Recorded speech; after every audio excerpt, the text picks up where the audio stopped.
Nigeria is the only country, or at least Nigeria was the first country to create a portal where all PPP processes are uploaded, including the Nigeria Air project. So anybody that wants any information at any time T will get it directly from the website of ICRC, and also because of the Freedom of Information Act passed by this House, we're always available and will oblige any information. And this is not by choice, it's by law. So why 5%? Why only 5%? Why 5%? Because in the wisdom of the ministry and all of us who are steering this project, we do not believe that government having control over a business will do well. We've seen it in the past.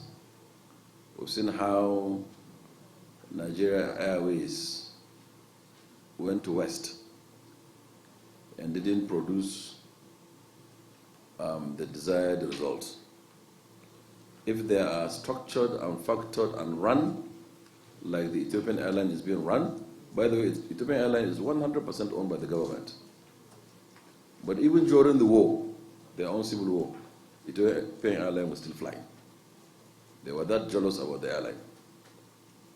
And even with COVID, they posted $1 billion profit. But in our case, we do know that most things that have to do with government as a business may not run very well.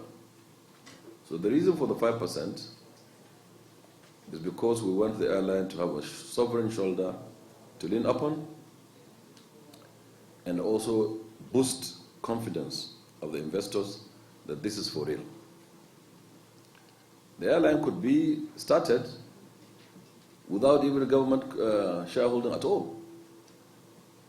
And that's why in the structure, all those who decide to invest in the airline will pay for their shares in cash, and the government's own 5% will be in kind, to which during negotiations is being accepted.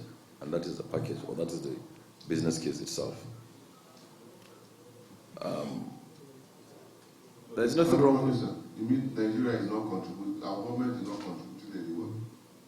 Well, all of the monies for the startup will be factored in, and plus if there's any differential will come in cash. For example, Nigeria will decide to give them,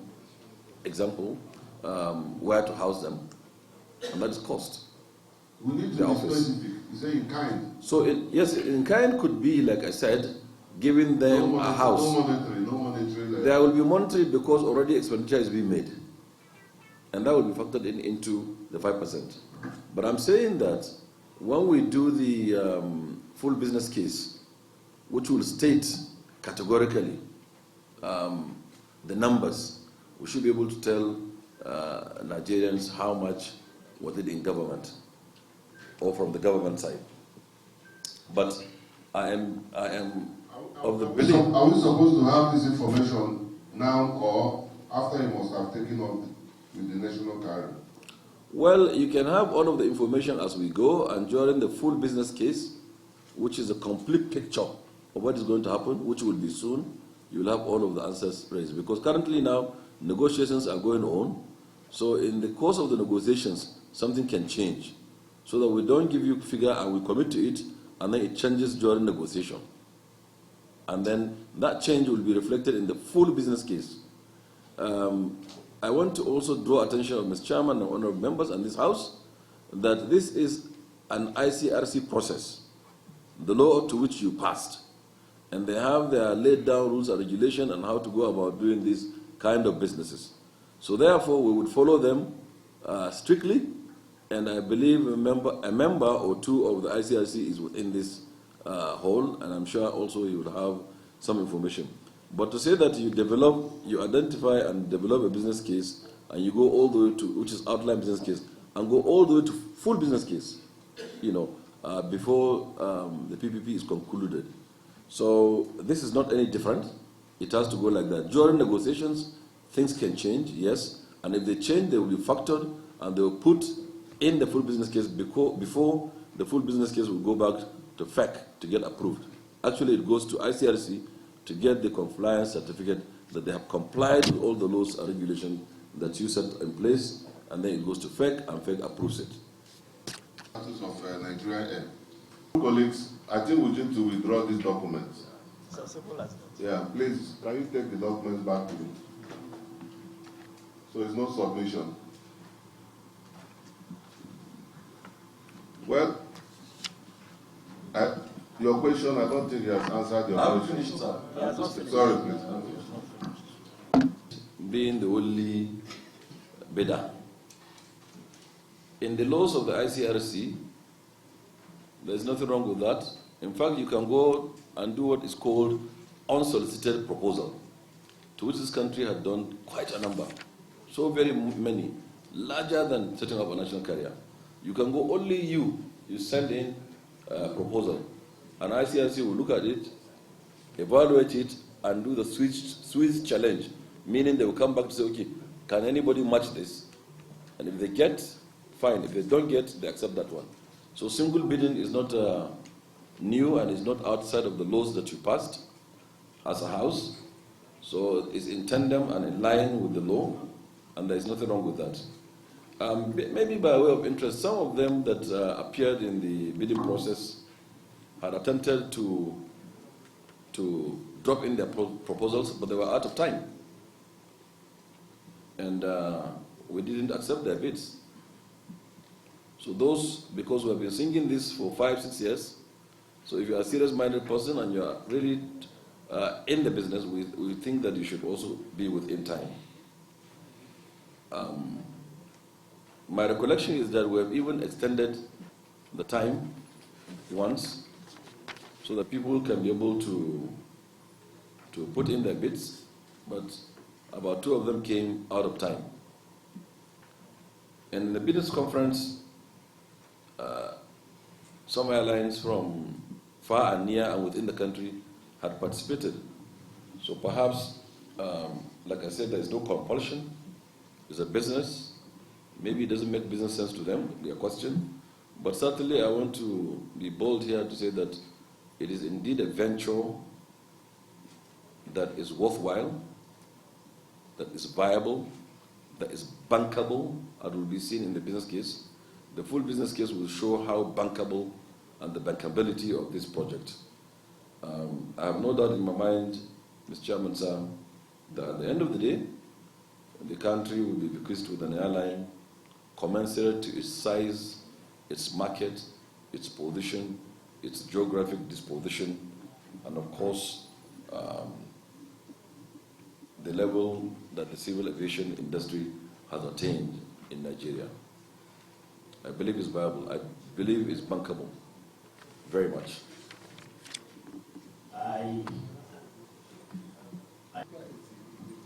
What we do today,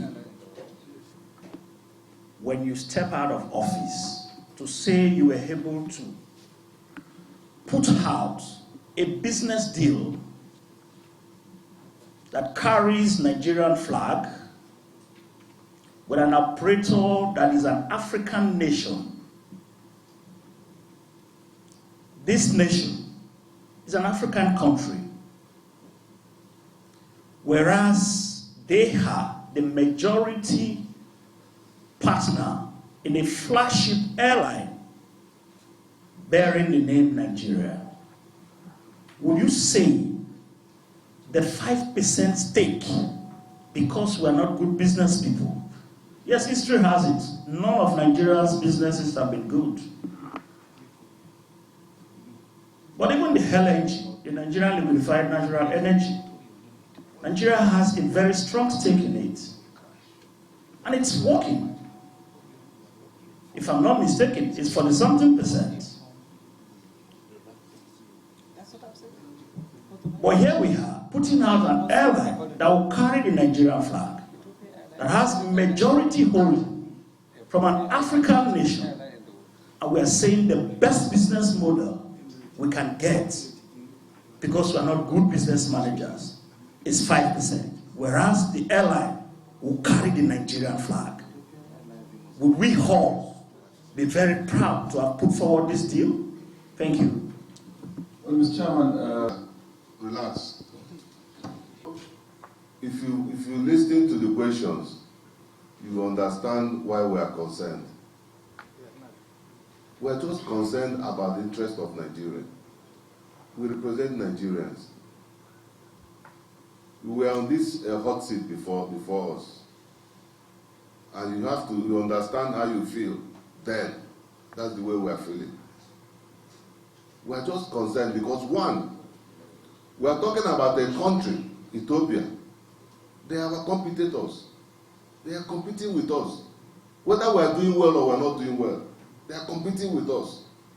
This is an African continent. And we are offloading our basa to Ethiopia. That is what we are just trying to do right now.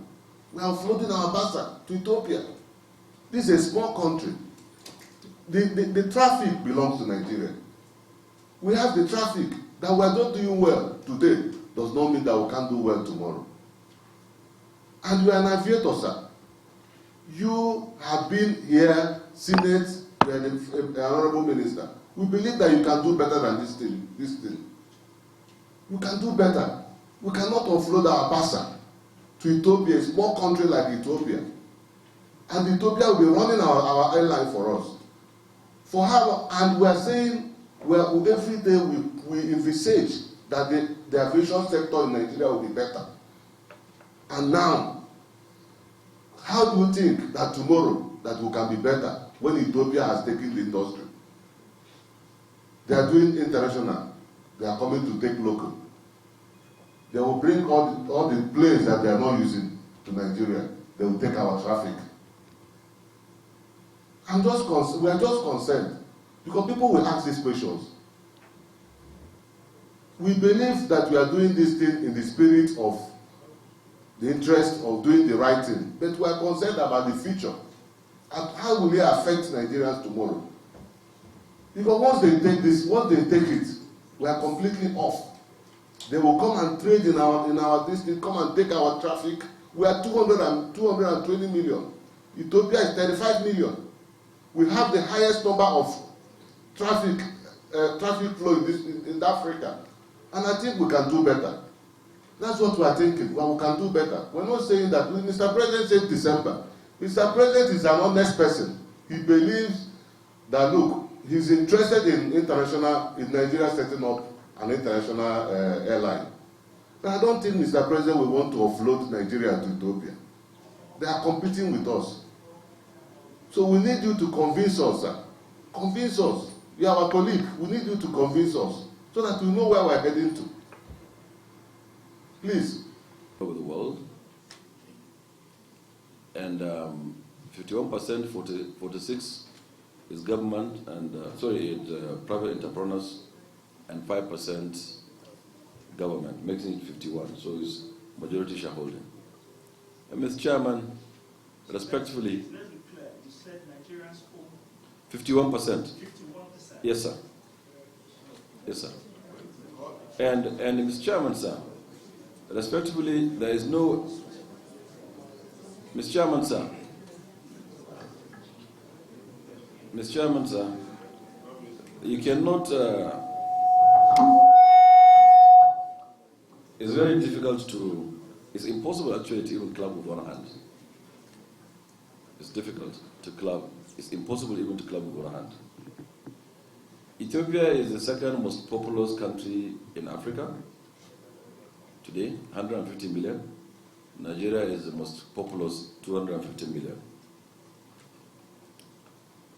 So connecting the markets is extremely significant in the scheme of things. This one, I'm not even making an attempt to answer some of the issues raised. I will answer them later. I'm just trying to put something in perspective. So in 1988, perhaps Roland Yai will remember, when Nigeria had the advantage of Nigeria Airways, they started clamoring that we should open up our skies in Africa. Because it doesn't make sense. We have the market, we have the people, we have to connect and integrate Africa. In that time, in 1988, we had the advantage of having a very strong airline, which is Nigeria Airways. And they promoted the Yamoussoukro decision, declaration, and so on, and kept hammering on it. There is no aviation conference. In fact, even in our regulations and so on, and rules to promote Yamoussoukro, to integrate Africa, to open up the skies. Because if you are going to Niamey, from Abuja, you have to fly to Paris to come back. My wife was going to Ouagadougou. She flew first to Cotonou, flew to Ethiopia, and flew back to Ouagadougou. I was going to Banjul myself. I did 5 landings out of Abuja to arrive Banjul. I spent 17 hours as against 2.5 hours flight. And that is the story of Africa, and that's how bottled up we are. And so the spirit of Yamoussoukro is to open up so that there is freedom, so the Africans will control the African market. So Yamoussoukro developed into what is called Single African Air Transport Market, SATEM, to which Nigeria, before even our coming, was a signatory in 2013. I was minister at that time and got committed with the solemn declaration to continue. We came in and progressed with that Single African Air Transport Market. This is in the spirit of the AU Agenda 2063 to integrate Africa. And the only way that you can create this integration is through very strong, viable airlines. You cannot possibly do roads all across Africa or rail all across Africa. The quantum of money you need is a lot. And even when you have them, to maintain them is also next to impossible to connect Africa. So the only connecting factor is the airline, the aviation industry. 3 kilometers of runway will take you everywhere. So we began to develop this. If Nigeria does not have a strong airline, Nigeria will not be able to compete in this single African air transport market.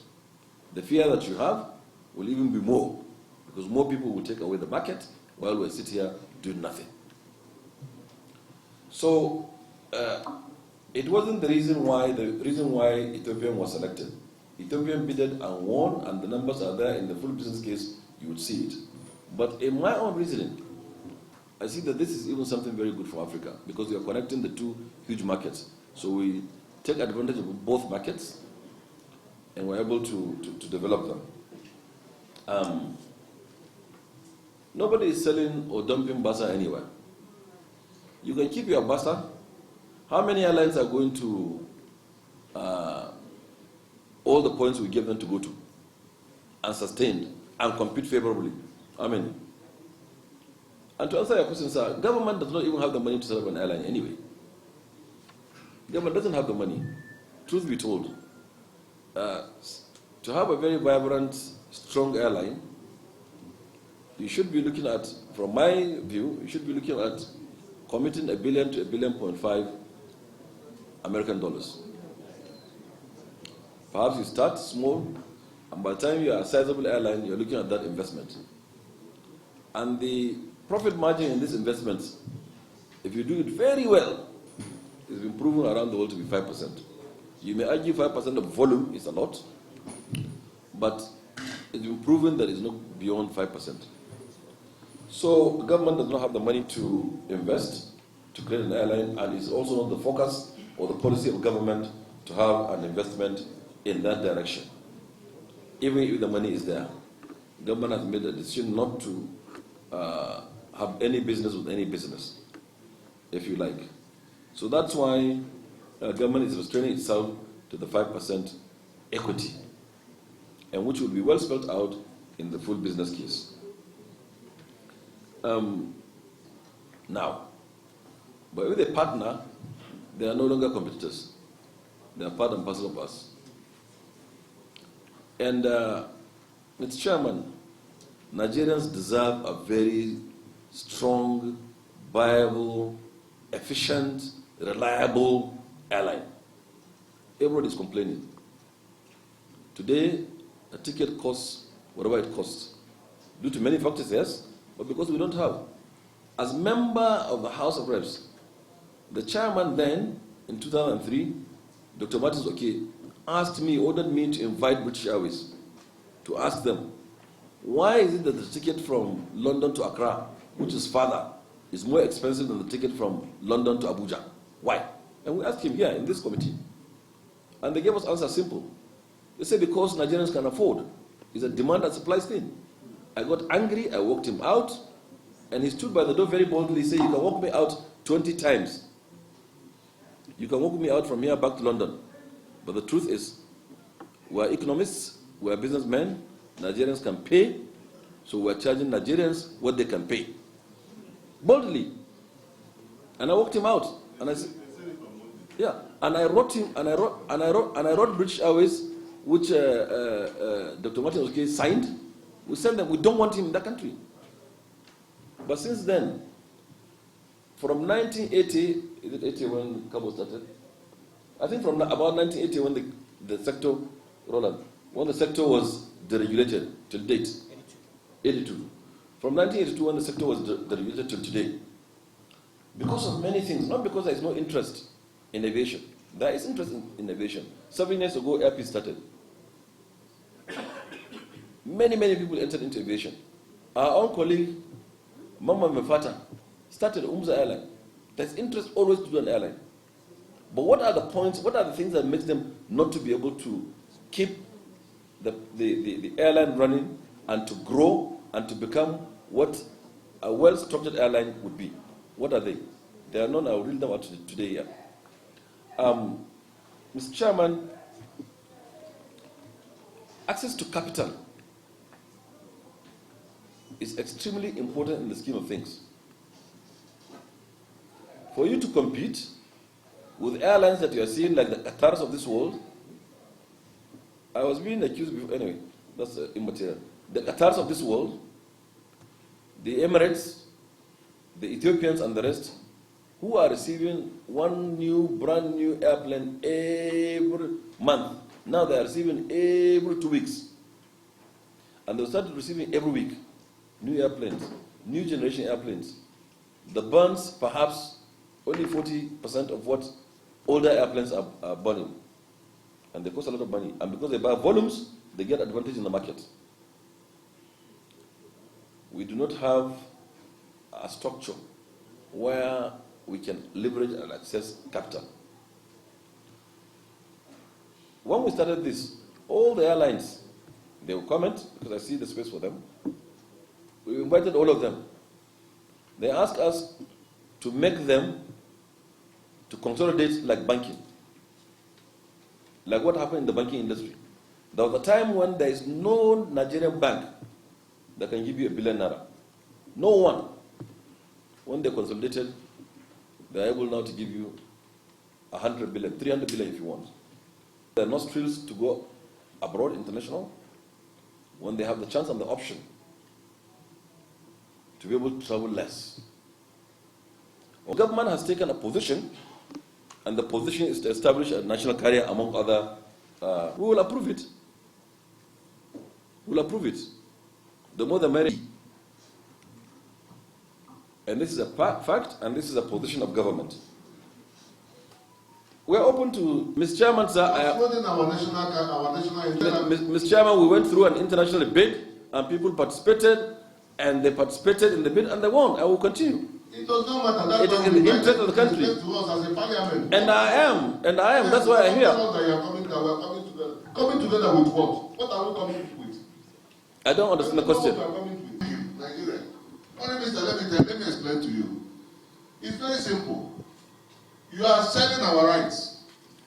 I am not. No, please. Let me explain to you, remember. You see, what we expect from you, and you have the contact, you have the everything to establish, because what you told us about national carrier when we discussed it when you came here, you said that the essence of this national carrier is the possibility of making Nigeria an aviation hub in Africa.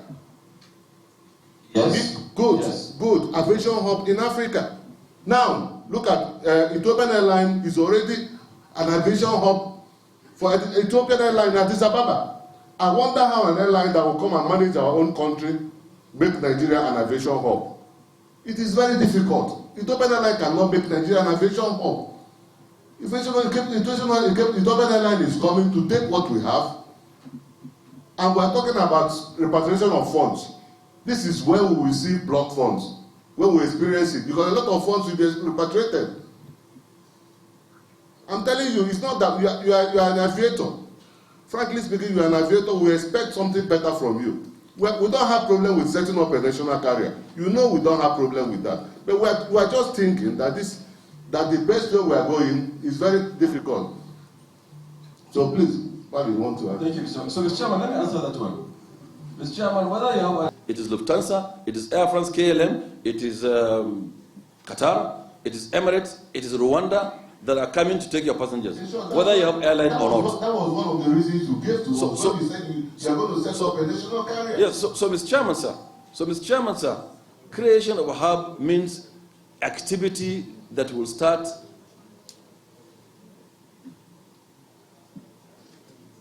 So creation of a hub, Mr. Chairman, is when you don't limit your activities, when you allow everybody to come here.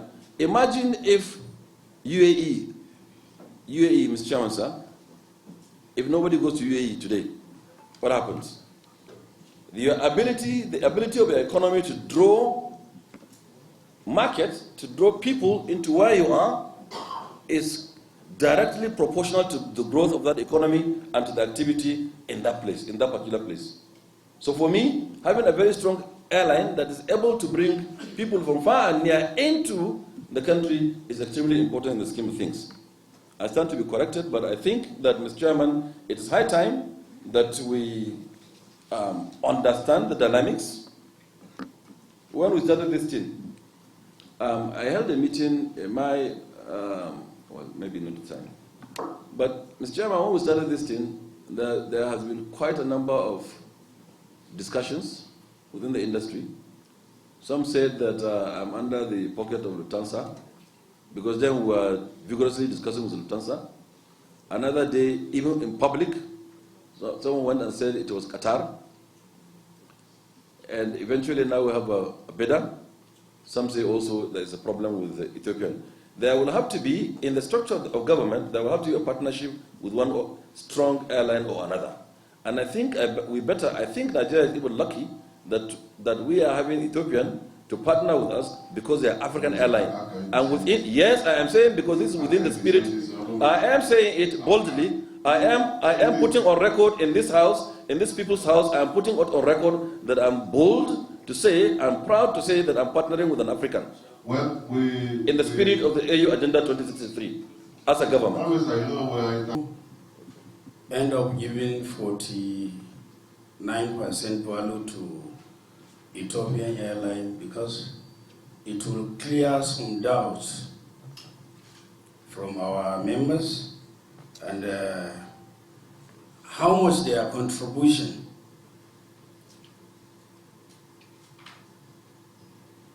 Thank you very much, Deputy Chairman, sir, and you're welcome. Presentation? The presentation, there was a presentation you made. And no. 46% to some other person. That was what created the problem. Acts. One is the pronouncement by the minister to the effect that Nigerians, including government, has 51%, 5 government, 46 for Nigerians. And you proceeded to illustrate to us the 5% of government which is in kind. I understand that very well. Then the 46 for Nigerian business class is in cash, according to your presentation. For purposes of our education, I would also want to know how the 46 going to Ethiopia would be.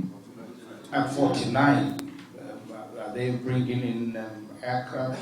What are they going to do? We needed these details. Secondly, you were making reference when you were making your presentation that initially the Air Nigeria will start with 3 aircraft. Nigeria sir, is starting with 3 aircraft. Then you quickly say that has changed too, but you have not informed us what is the change. Thirdly, I am personally proud, maybe without prejudice to the position of my colleagues, about the performance of Ethiopian Air, because for me they are the pride of Africa. It's time to be corrected. But the question, sir, is what was responsible for the non-interest shown by virtually everybody? Ethiopia become the only bidding company that bidded for this and they eventually agreed. Because there is fear. We do not have any history that would make us to say Ethiopia does not deserve this.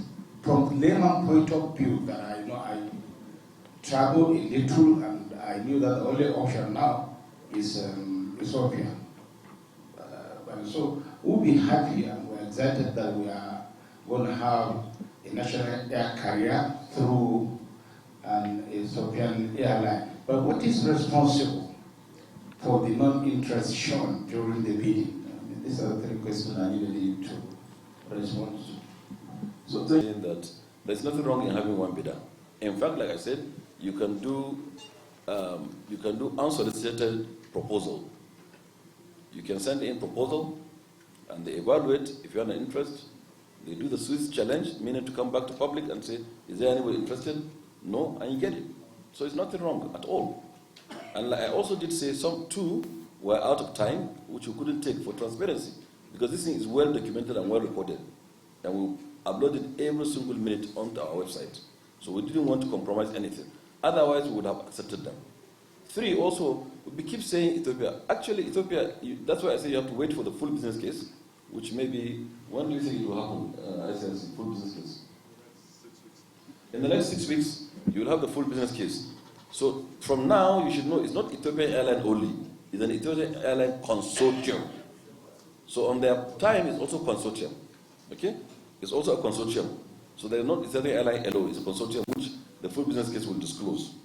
How did I give 49%? I didn't give 49%. It is the structure that the business case had recommended. That there shall be 5% of government, then there should be 46% of Nigerian entrepreneurs, and the remaining an international partner. And the international partner in this case happens to be the consortium of Ethiopian Airlines. I want to make a point here.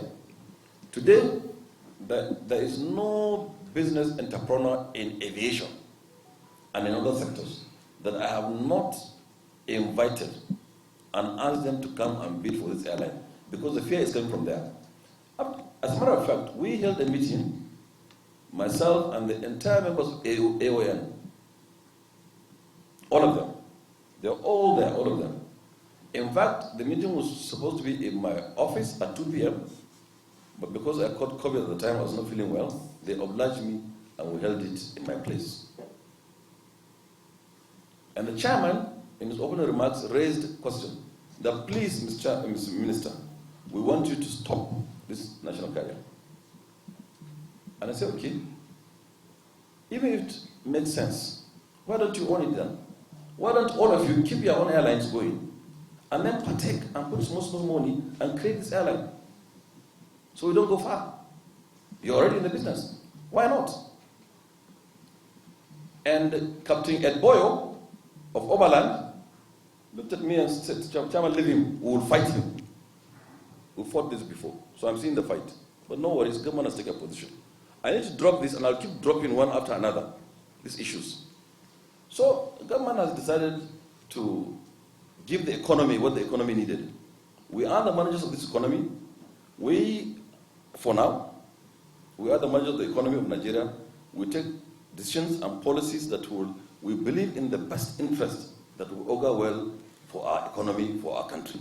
And this is one of them. And Nigerians deserve to travel easier, cheaper, more efficient, and faster, and this is one of the ways.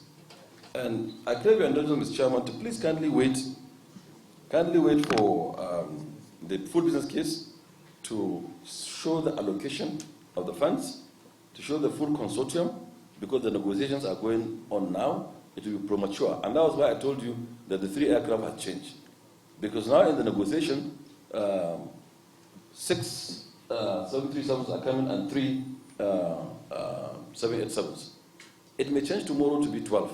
So please kindly be patient for the full business case to happen, and we see the structure, and then your People's Parliament will oblige you, even like I said, because of the FOI in place. Thank you, sir. Major concern of the AON.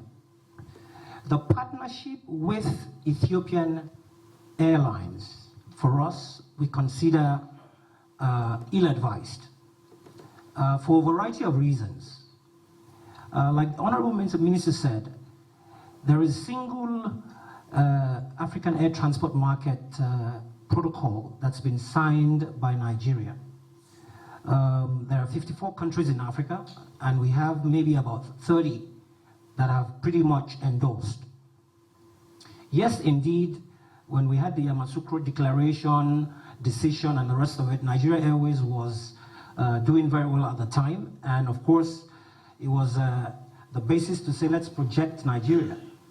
Unfortunately, because of the protective tendencies of most African nations, including Ethiopia, it has been impossible to have this happen. Up until a decade and a half ago, Ethiopia was struggling. But deliberately, the Ethiopian government has put in place policies that is, sort of deliberate and intentional to protect Ethiopian Airlines. So if we talk about the successes of Ethiopian Airlines, we're not talking about the successes of Ethiopian Airlines as an airline that was able to sort of invent itself. It was aided by various policies of government to ensure that they can thrive even in a hostile environment. The domestic carriers do not have the same luxury. Domestic operators in Nigeria are operating in the most hostile of environments you can imagine for any airline company. If the Nigeria Air project is subject to the same conditions of the current operators in the domestic market, it will fail.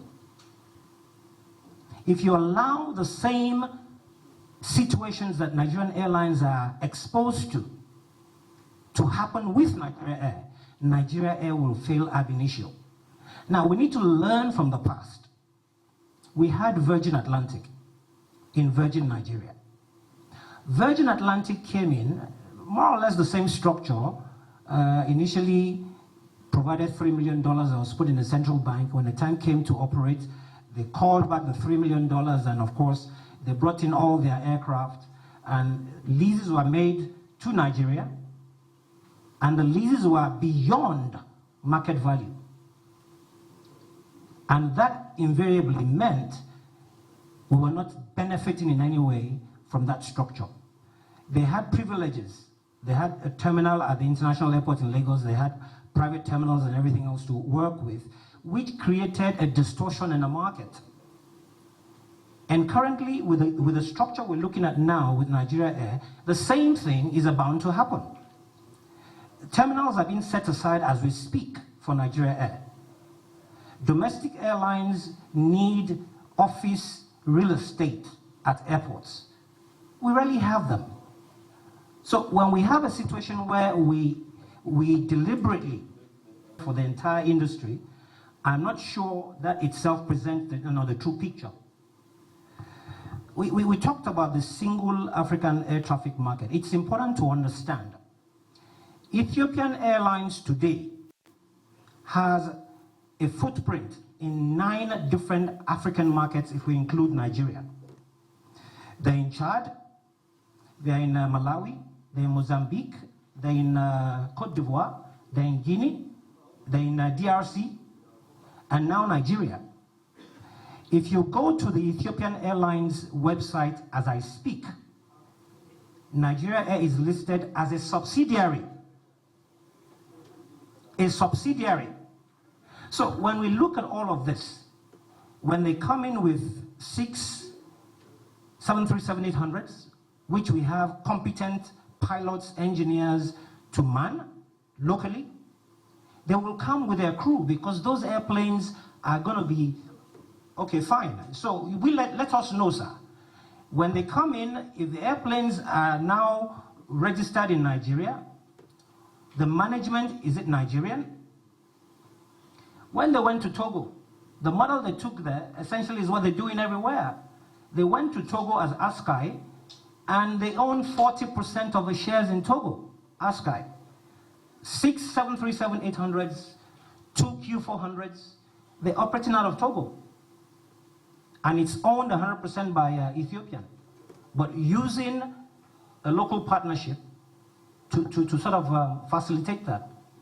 When you look at that, the footprints they have all over the place, what Ethiopian is trying to do in essence is to make sure they have a hold on the largest aviation market on the continent, to be able to project and propel themselves, not Nigeria. If anybody is taking time to read through the Ethiopian 2025 vision, it's now Vision 2035. Essentially, today they have 135 airplanes. 135 airplanes they intend over the next 5 years to double to 250 by the plan. Ethiopia as a country does not really have that market. Registered in the land of Nigeria by a Nigerian entity that is entitled to register companies and to be owned by shares. And there is nowhere in the laws of Nigeria that this house passed that say a foreigner cannot own share in a Nigerian entity or business. So let's settle that one. So when you say Ethiopia will come and fly, it is not Ethiopia. Anywhere they are going as Nigerian Air. And part of what we say, because we said that we have to create these jobs, all of the crew that are coming with them will be Nigerian crew predominantly. But Mr. Chairman, no. He raised things that are wrong. No, please, Mr. Chairman, allow me. I beg you, in the name of Allah, allow me. I beg you in the name of God. Please allow me. Wait. He cannot say things that are incorrect. What he said is wrong. You speak now. You speak now. Now. 1 minute. Relax, 1 minute. No, because he says things that are incorrect. 1 minute. He said we are a subsidiary or somebody on our website. Well, you know you introduced him as your friend. Well, he is. Thank you. Well, so just quarreling about this. You speak. Thanks for checking out SYMFONI on YouTube. Please be sure to subscribe and like our videos for updates.